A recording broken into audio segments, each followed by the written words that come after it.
What's the word, YouTube? We got to with another video. We got urban legends that turned out to be true. We're gonna do something different today. This is like scary, but it's like a little chill at the same time. But make sure y'all subscribe, make sure y'all turn the noise on, make sure y'all share the video. Let's get to the video, y'all. I'm not responsible for jump scares too, by the way. Let's get to it. West Hobart Haunted House. West Hobart is an inner-city suburb located in Tasmania, Australia. And by the way, if you're new, if my camera bugs out and it just like it just blurs out of nowhere, just skip to the next thing, and I'm gonna put a timestamp on the comments so y'all can whatever it's called. But let's get to it. Hold on. Alright, we're cool. Over the years, dozens of allegations of supposed hauntings, ghost apparitions, and other paranormal activity have been made by tourists and residents of West Hobart. And it's honestly not too hard to see why, as West Hobart is a pretty old town with a generally creepy vibe. As is usually the case, most of these stories have either turned out to be fake, or the people making the allegations didn't have enough evidence to support their claims, which makes it almost entirely likely that they're hoaxes. But as it turns out, at least one of these stories actually has some amount of truth to it. Back in the late 80s and mid 90s, rumors started spreading of a house in West Hobart that was apparently so haunted it drove its residents insane. At first, the rumors created a huge buzz all over town, with the locals doing everything possible to stay far away from the alleged haunted house. It wasn't until months later that the authorities got involved and finally got a clear picture of the situation. While it was true that the house's residents appeared to be going insane, it didn't have anything to do with paranormal activity, but with the fact that a datura vine had been growing through the trees directly above the home and dropping leaves into the family's rainwater tank. For a long time, the family had been inadvertently consuming microdoses of the plant every single day, which made them slowly but surely start to lose their sanity as they sank further and further into delirium. In case you've never heard of it, datura is a species of plant within the nightshade family, also known as Jimson weed, the devil's weed, or devil's trumpet, and you'll see why in a second. Even though the plant itself looks pretty harmless, it's known for having extremely powerful hallucinogenic properties, which is why it was used for centuries by Native American tribes in coming-of-age rituals and other important ceremonies. The Aztecs also used datura as a painkiller in certain rituals, namely in ritual sacrifices, and it's also commonly used as an ingredient in the ritual of zombification in the Haitian voodoo religion, where it's referred to as the devil's cucumber. As you can probably tell by now, datura isn't your typical recreative hallucinogen, and there's a reason why it's really only ever used in hardcore spiritual rituals and ceremonies, and sometimes by naive people who have no idea what they're getting themselves into. In low to medium doses, datura causes extremely distressing, delirious experiences, and in higher doses it can lead to paralysis and even death.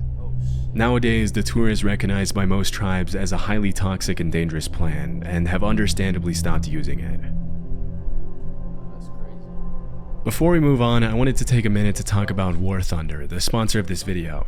As of recently, I've had a growing interest in war vehicle real all the it is going soon.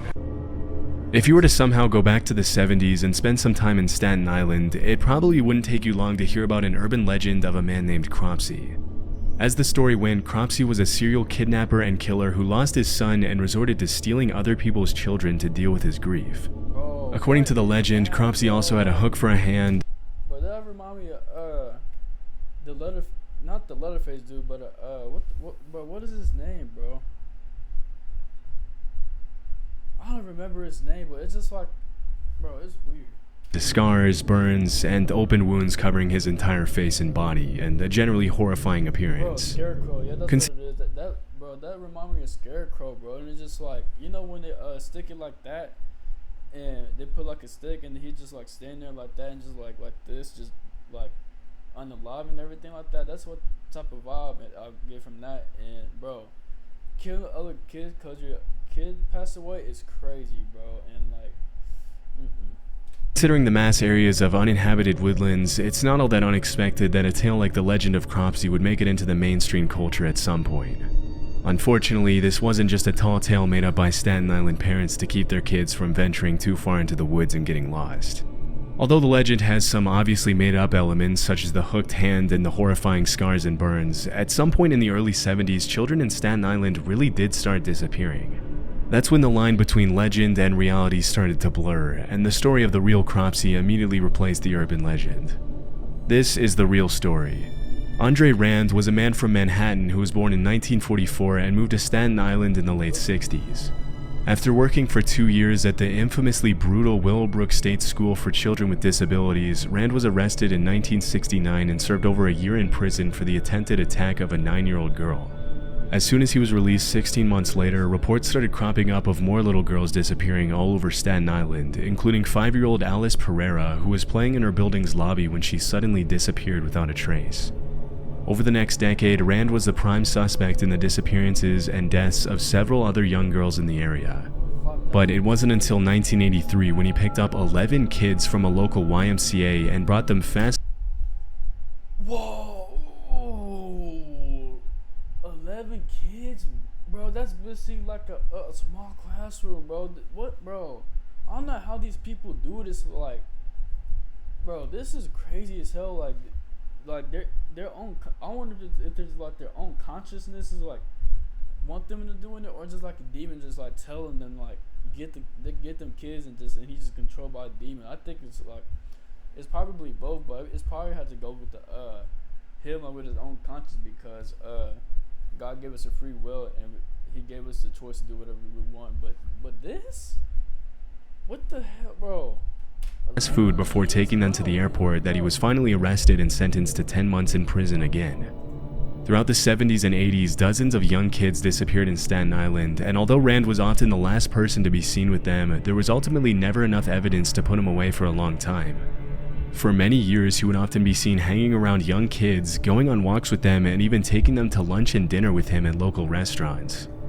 After years of There's even more people now than back then, bro. It's just all evolved. Well, it's probably the same amount because it wasn't the internet back then. But now, it's like surfacing everywhere, like serial killers, pedophiles, like pedos, all of that, bro. Like, of letting him walk the streets as a free man, police would finally have a breakthrough in the case in 1987 when they found undeniable evidence that Rand had been behind the disappearance and murder of Jennifer Schweiger, a 12-year-old girl with Down syndrome. In 1988, he was sentenced to 25 years to life, and while he was behind bars, more and more evidence was found that tied him to several other disappearances in Staten Island in the 70s and 80s. Unfortunately, he was only charged with one additional major crime in 2004, which was the kidnapping of Holly Ann Hughes, thanks to which he will spend the next 13 years behind bars until 20. Holly Ann Hughes went missing on July 15, 1981 near Richmond Terrace and Park Avenue in Staten Island. She was 7 years old. Damn, that's messed up. 37. If he lives that long, he'll be 93 by the time he gets out. He's still alive?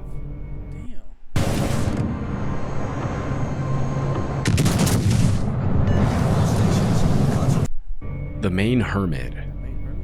The Kennebec Valley is one of the most beautiful regions in Maine, with over 5,000 square miles of forests, rolling hills, and natural paradise surrounding the Kennebec River. Many cabin owners of the North Pond area in the Kennebec Valley have described the area as the most peaceful place on earth. But it hasn't always been that way. All throughout the 80s, 90s, and early...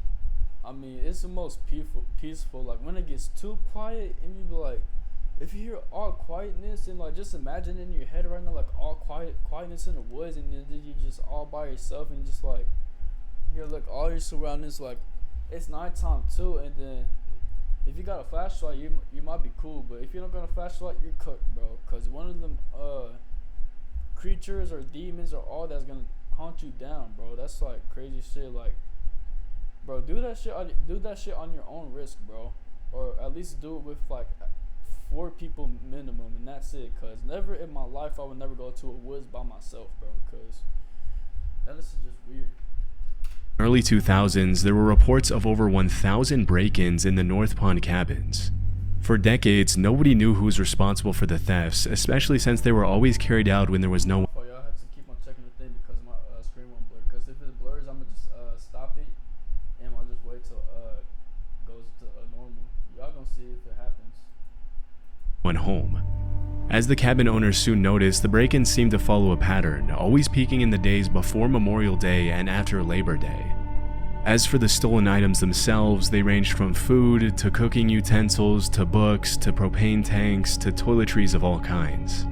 In the absence of a concrete suspect, the locals eventually named the thief the North Pond Hermit, even though by this point there was nothing to suggest the break-ins were being carried out by a single person. Although it wasn't uncommon for groups of homeowners to venture out into the woods to try to find the North Pond Hermit, they never found a trace, which only added to the legend's mystery. One afternoon in 2002, 100 people attended a North Pond homeowners meeting, and when someone asked how many of them had suffered break-ins, almost all of them raised their hands.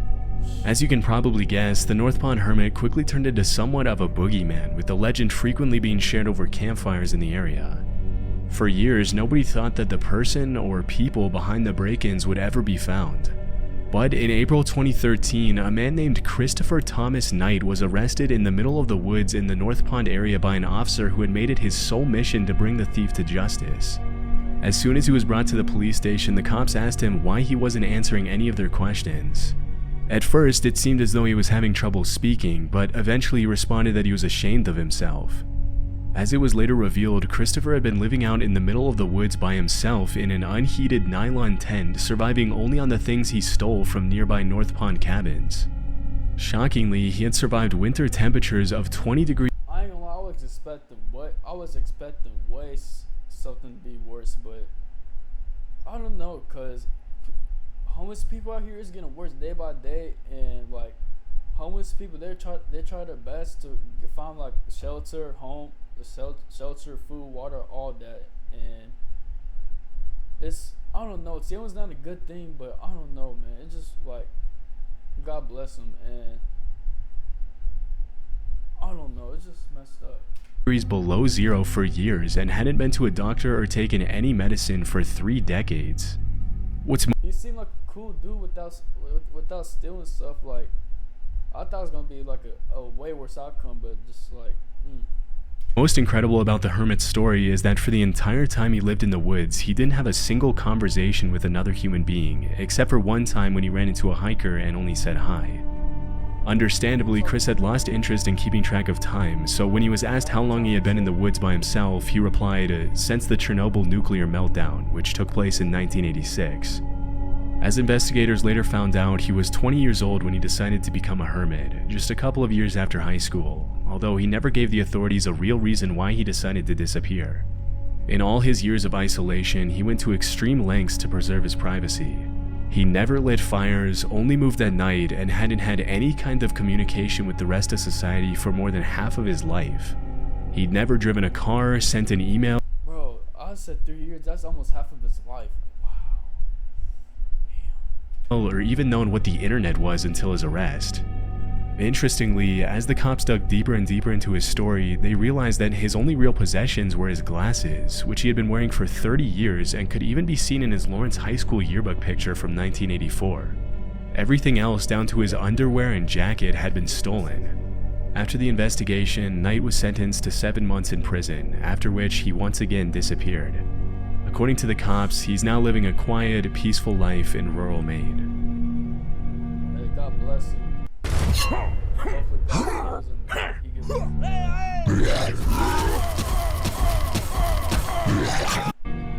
Purple Aki. Throughout the late 1980s and 90s, rumors of a massive bodybuilder called Purple Aki began to surface in the northwest of England. According to the allegations, Purple Aki would supposedly walk the streets of Liverpool hunting down young muscular men and rugby players and oddly ask them if he would let them feel their muscles. If they complied, he would allegedly squeeze their muscles for much longer than was considered socially acceptable and would then ask them to perform squats so he could feel their quad muscles. Some teenagers reported that Purple Aki even went as far as to ask them to pose for him and often offered exercise and nutrition advice for those who gave him the time. Because the rumors were so incredibly ridiculous, nobody really took them too seriously at first, and eventually the story of Purple Aki turned into an urban legend with crazy details being gradually added to the tale, including one where Purple Aki would allegedly swallow teenagers whole if they let him feel their muscles. But as time went, What do you mean by that? What? He would allegedly swallow teenagers whole if they let him feel their muscles. Bro, what do you mean by that, bro? What? Nah, no way, bro. What? Bro. What the bro? Bro. Oh my. Muscles. But as time went on, it became clear that Purple Aki wasn't just a made-up character created by bored teenagers looking to get some laugh from their friends, but a real person named Akinwul Arobic. Aki was often seen traveling across England by train carrying a plastic bag and asking young men if he could feel their muscles. Naturally, this made a lot of people uncomfortable, and it wasn't uncommon for Aki's face to be featured in local newspapers after several encounters with the law. Most of the Bro, why you look like Kendrick Perkins from right here, bro? He's an NBA analyst, but he looked like Kendrick Perkins right there, like he was like younger with the hair and stuff like that. That's kind of... accusations against him were related to his creepy behavior around teenage boys, but around 1986, the story of Purple Aki took a really dark turn. Early that year, 16-year-old Gary Keller was walking home from school when he ran into Purple Aki, who immediately asked to feel his muscles. Freaked out by the weird request, Gary said no and ran away. Later that same year, Aki followed Gary to a local outdoor swimming pool, and when the teenager noticed, he ran to New Brighton train station and jumped onto the railroad tracks to get away from Aki. Sadly, the story ended in tragedy, as Gary was accidentally electrocuted by one of the rails. Considering the whole thing happened because Gary was being chased, Purple Aki was convicted of involuntary manslaughter, charged with harassing 14 different teenage boys, and sentenced to 2.5 years in prison. In 1980, 14 different teenage boys and sentenced to 2.5 years in prison. Charged with harassing 14 different teenage boys and sentenced to 2.5 years in prison. In 1988, only 2.5, bro. 2.5, bro. What is this like justice system like, bro? The only justice system is gonna, wherever's gonna be solved at is jail system, bro. Cause he's about to get. Aki filed an appeal and complained that the only reason he had been convicted was because he was black. Ultimately, the judges agreed there wasn't enough evidence to prove Aki had been directly responsible for Gary's death, and believe it or not, he was freed and awarded £35,000 in compensation. Between 1988 and 2006, Aki went in and out of jail for failing to resist his compulsion to touch, feel, and measure other people's muscles, and in 2003 he was arrested for an additional 15 charges of harassment and witness intimidation, for which he was sentenced to 6 years in prison. Just like any other predator, he was also forbidden from waiting outside schools in the area. A few months later, he was jailed for 15 months for getting up to his same antics. Upon his release, he was once again arrested a few weeks later in 2010 and then again in 2015. After his latest release, he reportedly moved to Leeds, where rumors started cropping up that he had passed away during the pandemic. However, those rumors were put to rest when videos started surfacing in 2023 of Aki walking the streets of Leeds asking random dudes to, you guessed it, feel their muscles. As of today, Purple Aki is alive and well, and will probably continue in his same behavior with or without permission for many Bro, they just say he was dead. What the hell? years to come. The Undertaker?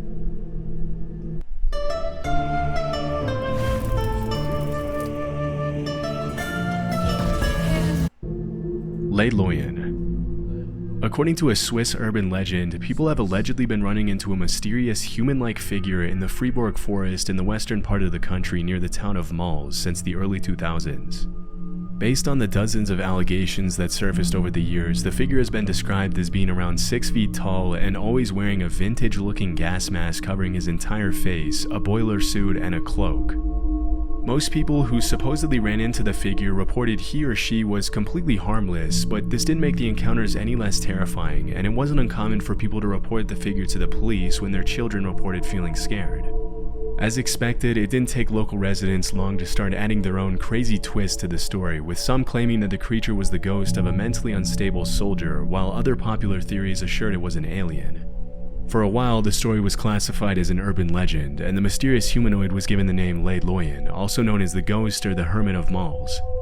Throughout the early 2000s, Les Loyen was mostly the subject of local oral legend because there was no real evidence to support its existence.